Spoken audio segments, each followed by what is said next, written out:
ভারতের মুসলিম শাসনের ইতিহাসের আজকের পর্বে আপনাদের স্বাগতম। গত পর্বে আমরা গজনির সুলতান মাহমুদ সম্পর্কে আলোচনা করেছিলাম।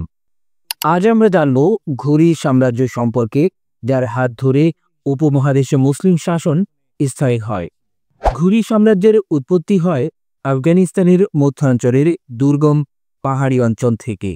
ঘুর শব্দটির অর্থ হল পাহাড়ি বা দুর্গম ভূমি, আর এখানকার মানুষরা দীর্ঘকাল ধরে স্বতন্ত্র পরিচয়ে বেঁচে ছিল। প্রাথমিকভাবে ঘুরিদের সমাজ উপজাতীয় চরিত্রের ছিল এবং তারা স্থানীয় রাজা বা গোত্রপ্রধানদের অধীনে সংগঠিত হতো। সপ্তম শতক থেকে এই অঞ্চলে ইসলামের প্রভাব প্রবেশ করতে শুরু করে, তবে ঘুরিরা প্রথম দিকে মুসলিম আক্রমণকারীদের বিরুদ্ধে প্রতিরোধ গড়ে তোলে। পরবর্তীকালে বিশেষত নবম থেকে দশম শতকে তারা ধীরে ধীরে ইসলাম গ্রহণ করে এবং ইসলামী সাম্রাজ্যের সঙ্গে রাজনৈতিক ও সাংস্কৃতিকভাবে যুক্ত হয়।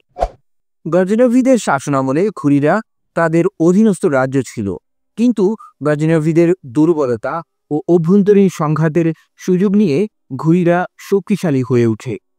1200 শতকের মধ্যভাগে ঘুরি শাসক আলাউদ্দিন হুসেইন গজনভিদের রাজধানী গজনি দখল করে নিয়ে শহরটিকে পুড়িয়ে দেন। এই ঘটনার পর থেকেই ঘুরিদের ক্ষমতা সুস্পষ্টভাবে বৃদ্ধি পায় এবং তারা একটি স্বাধীন শক্তি হিসেবে আবির্ভূত হয়। ঘুরিদের মধ্যে সবচেয়ে প্রভাবশালী ছিলেন গিয়াসউদ্দিন ঘুরি ও তার ভাই মোহাম্মদ ঘুরি, যার আরেক নাম ছিল মোহাম্মদ বিন সাম। গিয়াসউদ্দিন সাম্রাজ্যের পশ্চিম অংশ খোরাসান, হেরাত শাসন করতেন, আর মোহাম্মদ ঘুরি পূর্ব দিকের দায়িত্ববান। মোহাম্মদ ঘুরি ভারতীয় উপমহাদেশে মুসলিম শক্তির ভিত্তি স্থাপন করেন। ঘুরিদের উত্থান শুধু সামরিক শক্তির উপরে নির্ভরশীল ছিল না, তাদের কৌশল ছিল ইসলামী জগতের মধ্যে নিজেদের শক্তিশালী করে তোলা এবং একই সঙ্গে ভারতীয় ভূখণ্ডে স্থায়ী আধিপত্য প্রতিষ্ঠা করা। গজনভিদের মতো কেবল লুণ্ঠন নয়, এবং ঘুরিদের লক্ষ্য ছিল প্রশাসনিক শাসন ব্যবস্থা গড়ে তোলা। এরই ফলে মোহাম্মদ ঘুরির বিজয় উত্তর ভারতে দিল্লি সালতানাত প্রতিষ্ঠার পথ খুলে দেয়। প্রথমে তিনি লাহোর দখল করেন, যা গজনভিদের পূর্বতন রাজধানী ছিল। এরপর তিনি ধীরে ধীরে উত্তর ভারতের দিকে অগ্রসর হতে থাকেন। এই সময় তার প্রধান প্রতিদ্বন্দ্বী হয়ে ওঠেন রাজপুত রাজারা, বিশেষত দিল্লি ও আজমির শাসক পৃথ্বীরাজ চৌহান। রাজপুত শক্তি তখন উত্তর ভারতের রাজনৈতিক ভারসাম্যের কেন্দ্রবিন্দু ছিল। পৃথ্বীরাজ ছিলেন চৌহান রাজবংশের একজন শক্তিশালী শাসক, যিনি শুধু সামরিক দিক থেকে নয়, সাংস্কৃতিক ক্ষেত্রেও খ্যাতিমান ছিলেন। তার দরবারে কবিচন্দ্র বারদায়ী এর মতো সাহিত্যিক ছিলেন, যিনি পৃথ্বীরাজ রাসো নামে বিখ্যাত কাব্য রচনা করেছিলেন। 1191 খ্রিস্টাব্দে মোহাম্মদ ঘুরি ও পৃথ্বীরাজের সেনারা মুখোমুখি হয় তরাইনে, যা বর্তমান হরিয়ানা অঞ্চল হিসেবে পরিচিত।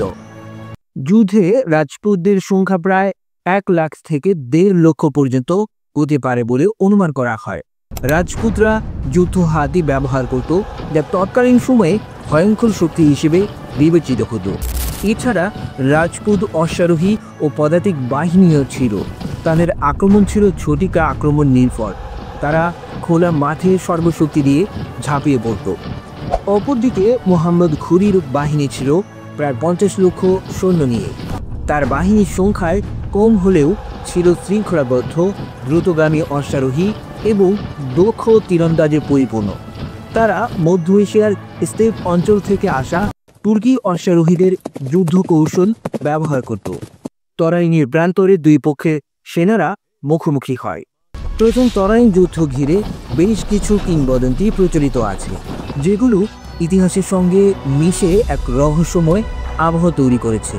কবি চন্দ্র বারদায়ী এর রচিত পৃথ্বীরাজ রাসো কাব্যে উল্লেখ আছে, দিল্লি ও আজমিরের মধ্যে প্রেম, রাজনীতি ও প্রতিদ্বন্দ্বিতা চলছিল। পৃথ্বীরাজ চৌহানের স্ত্রী বা প্রেমিকা স্বর্ণমাত্রা জয়চন্দ নামে আরেক হিন্দু রাজপুত্রের কন্যা ছিলেন। অনেক কিংবদন্তিতে বলা হয় পৃথ্বীরাজ তাকে স্বয়ম্বর থেকে অপহরণ করেছিলেন যা রাজপুতদের মধ্যে বিভক্তি তৈরি করে। এর ফলে তরাইন যুদ্ধে পৃথ্বীরাজ সর্বাত্মক সমর্থন পাননি। প্রথমে মোহাম্মদ ঘুরি রাজপুতদের ভয়ঙ্কর হাতি বাহিনীর সামনে টিকতে পারেননি। রাজপুতরা প্রবল আক্রমণ চালায় এবং মোহাম্মদ ঘুরির বাহিনী ছত্রভঙ্গ করতে থাকে। যুদ্ধক্ষেত্রে মোহাম্মদ ঘুরি গুরুতর আহত হন। একটি তীর এসে তার কাঁধে বেঁধে যায়। ঐতিহাসিকরা বলেন তিনি যুদ্ধক্ষেত্রে থেকে অল্পের জন্য প্রাণে বেঁচে যান এবং তার সেনারা দ্রুত তাকে পশ্চাৎপসরণ করায়। এই যুদ্ধে পৃথ্বীরাজ চৌহানের বাহিনী এক অভূতপূর্ব বিজয় অর্জন করে। মোহাম্মদ ঘুরিকে ভারতে পশ্চাৎপসরণ করতে হয় আর রাজপুতদের মর্যাদা উত্তর ভারতে আরও বৃদ্ধি পায়। বলা হয় যুদ্ধক্ষেত্রে যখন ঘুরি প্রায় মৃত অবস্থায় ছিলেন তখন তার এক দাস সৈন্য গোপনে তাকে বাঁচিয়ে নিয়ে যান। কেউ কেউ বিশ্বাস করেন তিনি অলৌকিকভাবে মৃত্যুর হাত থেকে রক্ষা পান, যাতে ইসলামী বিজয় ভারতে পরবর্তীতে সম্ভব হয়। ঐতিহাসিকদের মতে এই যুদ্ধে পরাজয় মোহাম্মদ ঘুরিকে মানসিকভাবে বিপর্যস্ত করে দেয় এবং বিষণ্ণ হয়ে পড়েন। পৃথ্বীরাজের কাছে পরাজয় তিনি ব্যক্তিগত পরাজয় হিসেবে দেখতে থাকেন এবং তার ধ্যান জ্ঞান জুড়ে প্রধান লক্ষ্য হয়ে দাঁড়ায় ভারত দখল। তিনি নতুন করে সেরা সমূহ শুরু করে তাদের উচ্চ প্রশিক্ষণ দিতে শুরু করেন।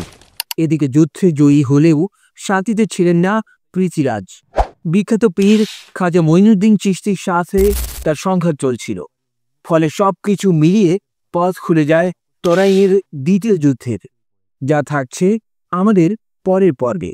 সে পর্যন্ত ভালো থাকবেন আর অবশ্যই আমাদের চ্যানেলটিতে সাবস্ক্রাইব করে বেল আইকনটিতে প্রেস করে দিতে ভুলবেন না। সে পর্যন্ত ভালো থাকুন। আল্লাহ হাফেজ।